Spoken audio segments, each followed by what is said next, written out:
اتنا کچھ ہونے کے باوجود مسلم دنیا غریب ترین ملکوں میں شمار ہوتی ہے. کیا مسئلہ ہے؟ تو دنیا کی جو جی ڈی پی ہے، ٹوٹل جی ڈی پی اس کا صرف 5% ہے مسلم دنیا کی جی ڈی پی. تو یہ سارے جو خلیجی ممالک ہیں، ان کے ساتھ جارڈن بھی شامل کر لیجئے، جو اصل بڑے بڑے ممالک ہیں عرب کے، مصر شامل کر، یہ سب مغرب کے چمچے ہیں. ہم پاکستانی جو ہیں وہ پچھلے یہ جو مئی کی جنگ تھی، 7 مئی سے لے کر 10 مئی کی، اس کے بعد ہم سمجھتے ہیں کہ ہمارا انٹرنیشنل پوسچر چینج ہو گیا ہے.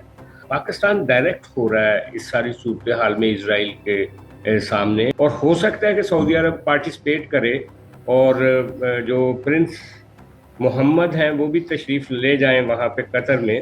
پہلی دفعہ یہ جنگ ہم نے انڈیا کے مقابلے میں جیتی ہے پوری تاریخ میں. جی جی. میں چاہتا ہوں کہ ایک 8 ملکوں کا مسلم نیٹو بنے.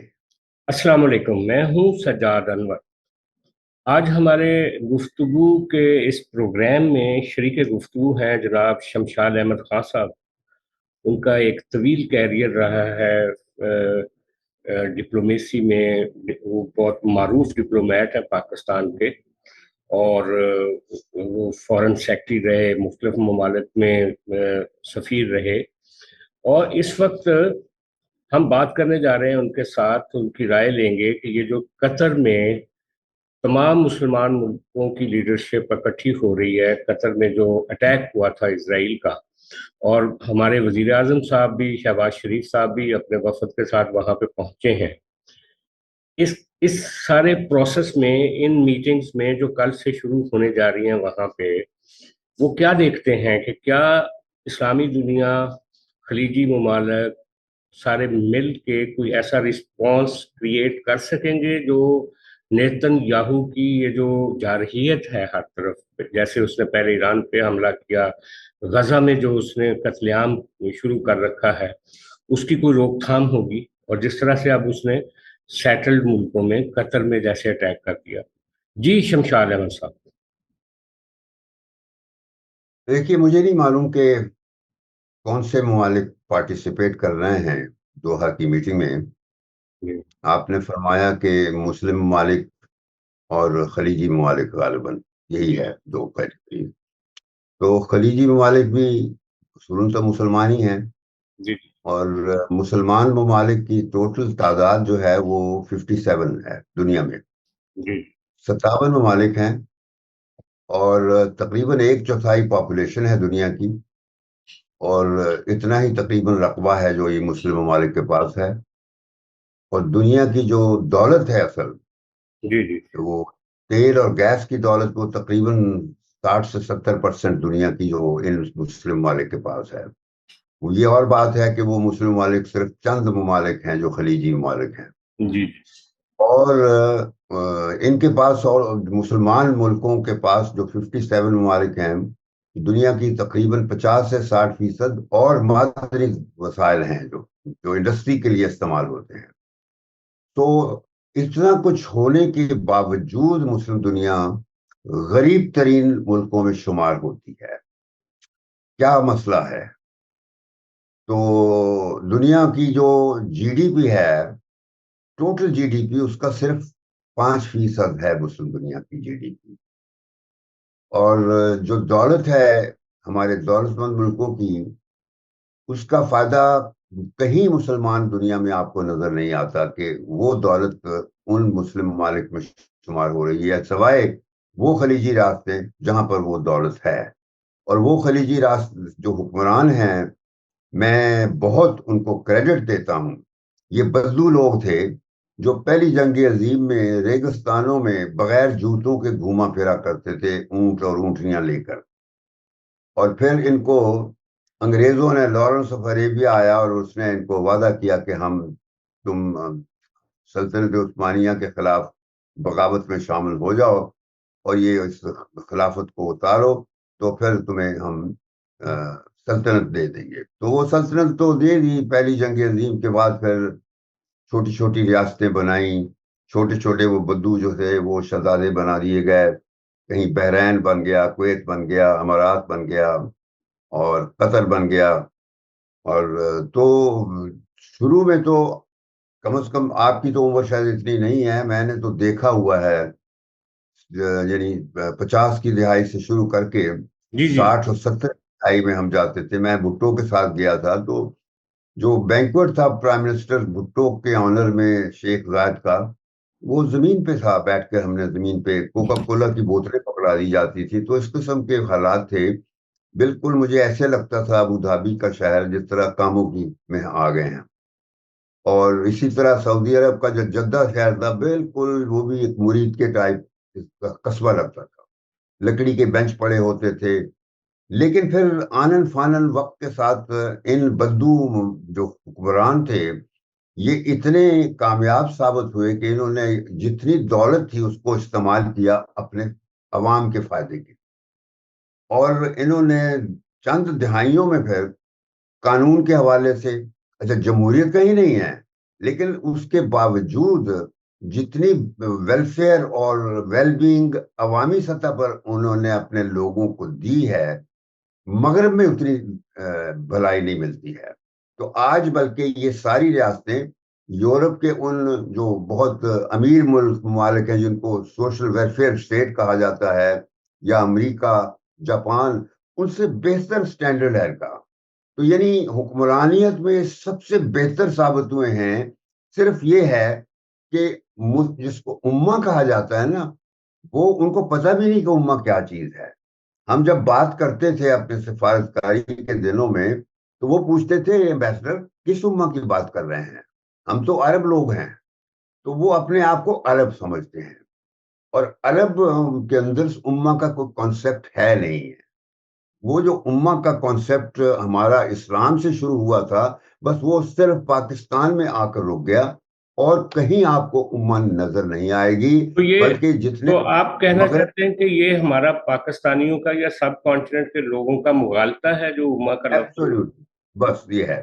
اچھا بہرحال اب چونکہ یہ بات مسلم امہ سے بات کر رہے ہیں، تو یہ سارے جو خلیجی ممالک ہیں، اور ان کے ساتھ جارڈن بھی شامل کر لیجئے جو اصل بڑے بڑے ممالک ہیں عرب کے، مصر شامل کر، یہ سب مغرب کے چمچے ہیں، اور یہ اب 70-80 سالوں یعنی دوسری جنگ عظیم کے بعد سچویشن یہ ہو گئی ہے، میں نے کہا نا کہ 5% ہم جی ڈی پی ہے، کہ یہ لوگ ان کی زندگیاں بہتر ہو گئی ہیں، مگر دوسرے جو عرب ممالک ہیں وہاں بھی حالت تو کوئی اتنی اچھی نہیں ہے، موراکو میں، سوڈان میں جائیے، جتنے بھی افریقہ کے ممالک ہیں وہ بیچارے بھی ترس رہے ہیں، ہماری طرح ہی ہے۔ لیکن تو لیکن شمشاد مقصد صاحب کیا آپ کی گفتگو سے یہ لگا کہ جو پرانی تہذیبیں تھیں جیسے مصر ہے، جیسے لبنان، اردن، ان کی حالت خراب ہے، لیکن یہ جو بدوؤں نے نیا عرب بنایا ہے یہ ایک طرح سے اسٹیٹ آف دی آرٹ عرب ہے، اس سے یہ نہیں، نقصان کرتا ہے؟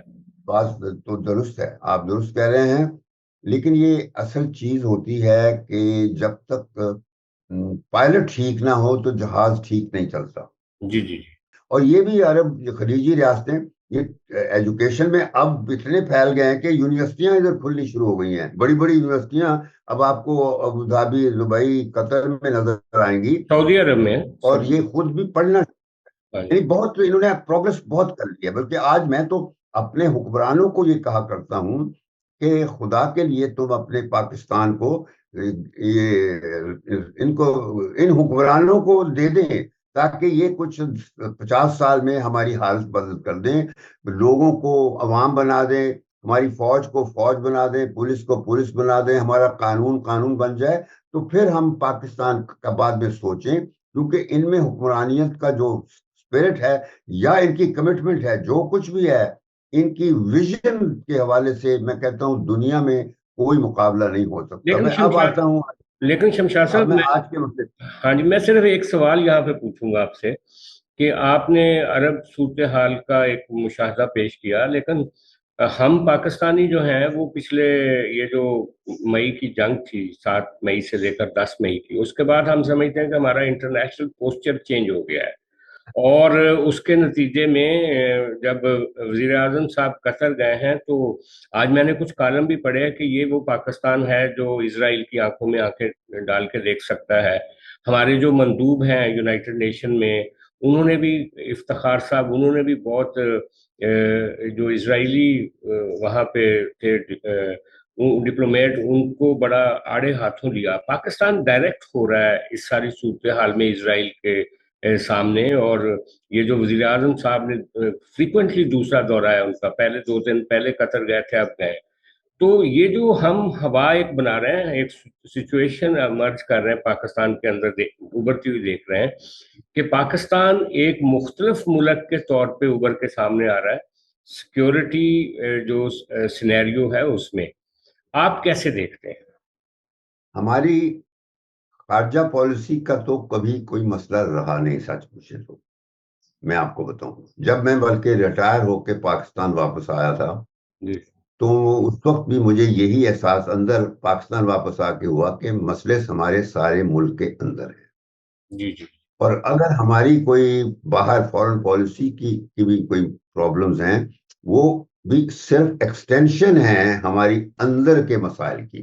جی بالکل. پاکستان کا جو مسئلہ ہے، دیکھیں پوٹینشیل بہت بہت بڑا ہے پاکستان کا، اتنا زیادہ ہے کہ ہم قطع نظر اس کے کہ ہمیں ہمیشہ ساری دنیا کی اپوزیشن کا سامنا تھا، پابندیاں تھیں، لیکن ہم نیوکلیئر طاقت بن گئے نا. ہمارے ہاں سائنسدان ایسی کوالٹی کے پیدا ہوئے جو دنیا سے بہتر تھے، کہ ڈاکٹر اے کیو خان نے ایک 3rd ڈائمینشن نیوکلیئر کی ڈیوائس کر دی تھی، جو امریکہ تک کے لیے معجزہ تھی. امریکہ کے جارج ٹینٹ جو تھا سی آئی اے کا چیف، اس نے کہا کہ ہم تو یہ سوچ نہیں سکتے تھے کہ ایک پاکستانی سائنسدان یہ کر دے گا. تو پاکستان کا پوٹینشیل جو ہے وہ ہمیشہ اچھا تھا. بلکہ جب ہم آزاد ہوئے ہیں انڈیا سے، پارٹیشن ہوئی ہے، تو جب ہم نے انہیرٹ پاکستان کیا تھا اس وقت تک قانون تھا، لا ہوتا تھا. یعنی لاہور میں سڑکیں چمکا کرتی تھیں، مغرب میں ایسی صفائی نہیں ہوتی تھی. یہ ہماری بدقسمتی یہ ہے کہ ہم ان چیزوں میں الجھے رہے، تو ہماری حکمرانیت وینٹ ڈاؤن اینڈ ڈاؤن، اور ہم نے جو ہمارا پوٹینشیل تھا اس کو استعمال نہ کیا. نہ قانون رہا، نہ آئین رہا. آج اس سچویشن پہ ہم ہیں. آپ نے جو باتیں کی ہیں نا، وہ جو مئی والی، میں اس سے پہلے بتا رہا ہوں کہ پاکستان کا نقشہ کیا ہے. آج پاکستان ایک ایسا ملک ہے جہاں نہ حکومت ہے، جہاں نہ پارلیمنٹ نہیں ہے، جہاں جوڈیشری نہیں ہے، جہاں فوج نہیں ہے، جہاں پولیس نہیں ہے، جہاں قانون نہیں ہے، جہاں آئین نہیں ہے. تو یہ وہ پاکستان تو نہیں ہے جس کے تصور کے ساتھ علامہ اقبال نے بر صغیر کے مسلمانوں میں ایک آزاد، خود مختار اور خوددار قومیت کا شعور پیدا کیا.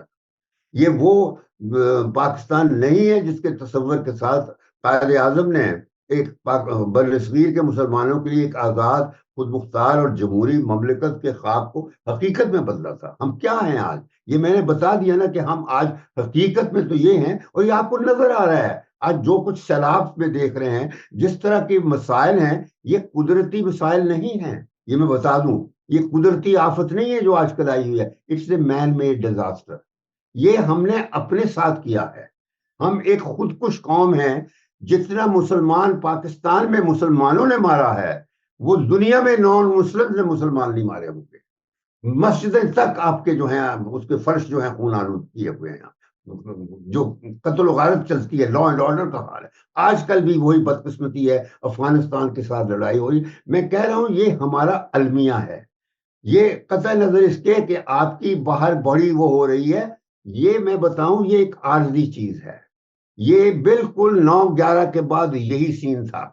9/11 کے بعد جب امریکہ نے یہ کہا کہ جی ایک لڑائی لڑنی تھی امریکہ نے، اور انہوں نے پھر 9/11 کا ڈرامہ رچایا، اور پھر ہوا یہی کہ افغانستان پہ حملہ کیا، پھر اس کے بعد عراق پہ کیا، اور وہ جنگ پھر لڑ کے اوباما نے پھر تیسری جنگ ایک سیریا کے خلاف لڑی، اور وہاں داعش پیدا کیا گیا. لیکن سر 9/11 میں تو ایک بہت بڑا انسیڈنٹ ہو گیا تھا امریکہ میں، اور ان کو ضرورت تھی. میں وہی بتا، وہ انسیڈنٹ آپ، میں اس وقت تو ہم جیت کے آئے ہیں نا، ہم جیت کے آئے ہیں.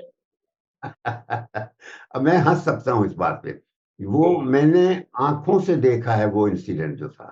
I was in New York sitting there جی جی یہ ابھی کل 11 ستمبر گئی ہے نا، تو جی جی میں سوچ رہا تھا کہ میں آرٹیکل لکھوں کہ دی 9/11 دیٹ آئی سا، وہ اصلی 9/11 تھا میں نے دیکھا. جی جی ہوا یہ کہ 9 ستمبر میں مشرف وہاں آیا نیو یارک یونائٹڈ نیشن کے. تو پھر وہاں پہ جارج ڈبلیو بش، چھوٹا بش جو تھا، اس نے مشرف کو کہا کہ تم ہمارے پارٹنر بن جاؤ، اور وہ بن گیا.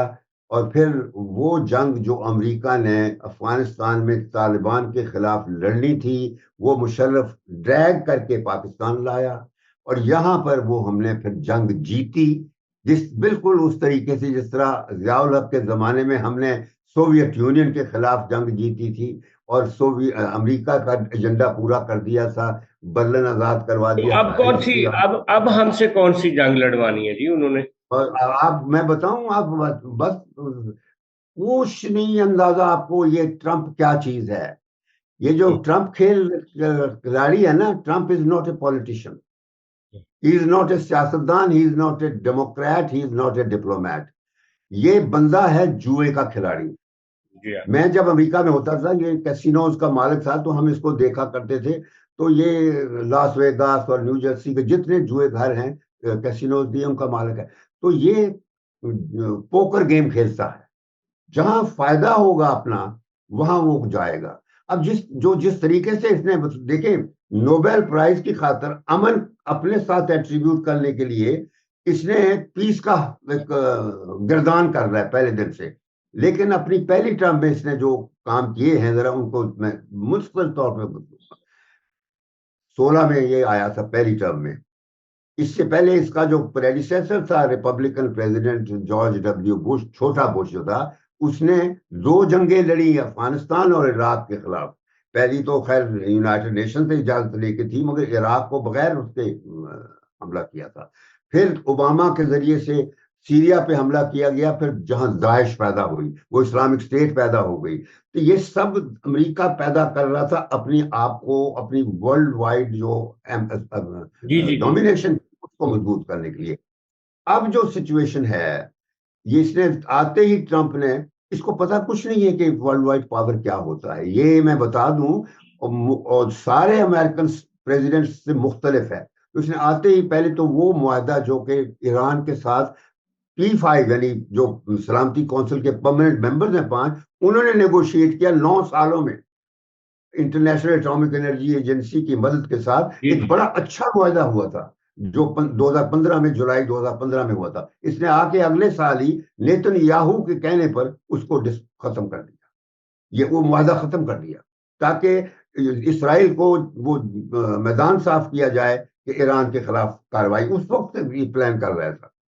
اس کے بعد اس نے جیروسلم جو شہر، اس کو اسرائیل کا دارالخلافہ تسلیم کیا، جو آج تک کسی امریکن پریزیڈنٹ کی ہمت نہیں پڑی تھی. اس نے ڈکلیئر کیا کہ جی یہ اسرائیل کا دارالخلافہ ہے، اور اپنی ایمبیسی وہاں شفٹ کر دی. اس کے بعد پھر اس نے ابراہیم اکارڈ لے آیا، اور اس کے ذریعے سے اسرائیل کی ریکگنیشن پروموٹ کرنی شروع کی، اور قطر سے کروا لیا، موراکو سے، بحرین سے، سوڈان سے. اس طرح جو تھا، ابھی سعودی عرب واز اباؤٹ ٹو ریکگنائز، وہ ہماری طرف دیکھ رہا تھا اور انتظار کر رہا تھا. اتنے میں اس کی ٹرم ختم ہو گئی، ٹرمپ کی. تو ابھی وہ انکمپلیٹ رہا ایجنڈا. اب آتے ہی دوسری ٹرم میں، کیونکہ اس کے بعد یہ الیکشن ہار گیا تھا، لوگ اس کے تنگ آ گئے تھے پہلی ٹرم کے بعد. تو دوسرے الیکشن میں آتے ہی، اس سے پہلے کہ یہ ٹیک اوور کرتا، فلسطینیوں نے اسرائیل پہ چڑھائی کر دی، کیونکہ ان کو پتا تھا کہ اس نے آتے ہی سعودیوں سے ریکگنائز کروانا ہے.